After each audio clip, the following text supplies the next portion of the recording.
If you added up all the miles Americans now drive each year, you could go to Pluto and back 216 times.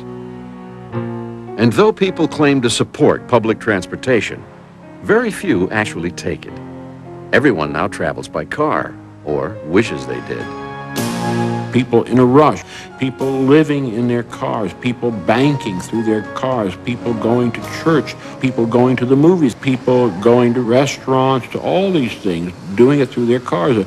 A Japanese friend of mine said he was stunned when he got to America for the first time. He realized that in America, people didn't use their legs, they used their wheels.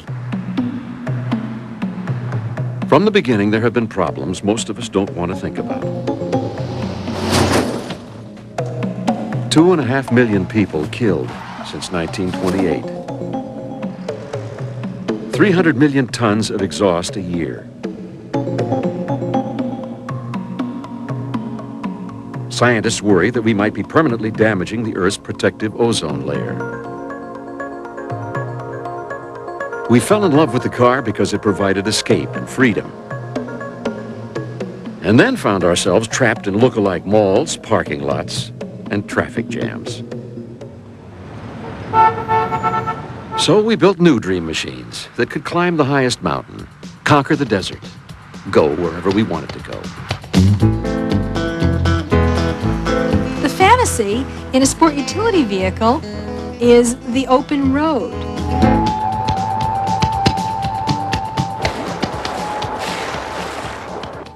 It's the car that announces you're not a wuss. You're not an executive who wears suspenders, you know, and is sort of a middle management suck-up type of guy. You're a hard-driving cowboy kind of character. Perhaps the ultimate road warrior is the Humvee, the King Kong of cars, and the hero of Desert Storm. More than 50 years after the first Jeep, we still love to put those combat cars through their paces. I use it to get me to school, go to the store, go to work, go to the mall, anywhere. I can take it anywhere I want to go. I could take it off-road.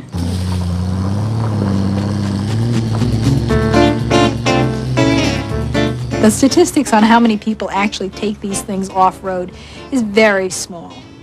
And yet, it is part of the wanderlust of owning one. Why do people buy the Eddie Bauer version of the Ford Explorer with its little pine tree ornaments all over the seat?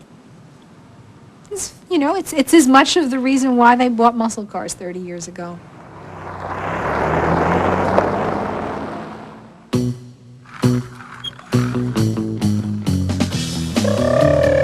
From the moment we're old enough to hold a toy car in our hands, we can imagine ourselves behind the wheel.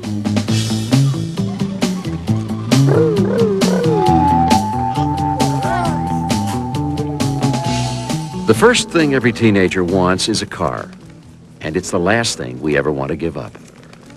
I'm not much of a car person. As long as the thing starts and it stops, that's all I know about a car. But I like this little Pontiac that I had. It was I bought it in '79, and I just sold it here about 6 months ago. And I regret it, but I knew the time had come that I should stop driving. Hazel McCourt and Helen Jones are two of Oregon, Illinois' oldest residents. No, you're older than I am, Helen. Oh, yeah. I remember when you were a little kid. Oh, is it that bad? Yeah, I'm afraid it is. They can remember the arguments over paving these streets. And the time before they were lined with parking meters, garages, gas stations. With over 100 years of driving experience between them, it's hard for either Helen or Hazel to imagine life without a car.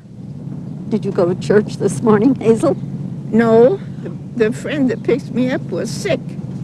So I didn't go. I was all ready to go. You should have called me. You don't drive, do you? How do you think I get anywhere? Well, don't tell me. Because I gave up driving, about 5 months ago. And, do I ever miss my car? I could run uptown, and pay a bill or go and pick up some pork chops or something like that. And I can't do that, and I can't get used to it. Did you get rid of your car? Everybody was after it. Well, I bet they were, too. I always wondered whether my husband liked his car better than he did me. Really. The only thing is, he always changed cars, but he didn't change wives.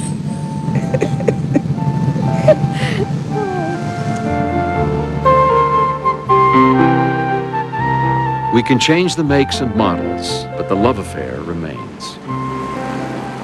It's the car that's been our constant companion through all the great adventures of our lives.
Why is the automobile so central to our civilization?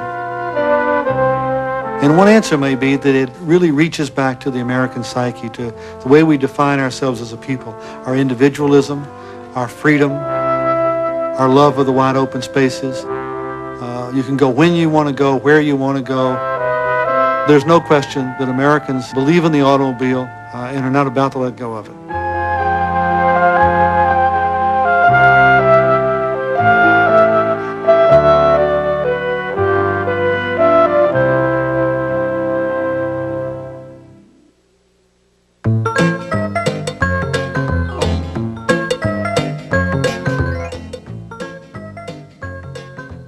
Coming up next, a special encore presentation, part 2 of Driving Passion, America's love affair with the car. Next, exclusively on TBS.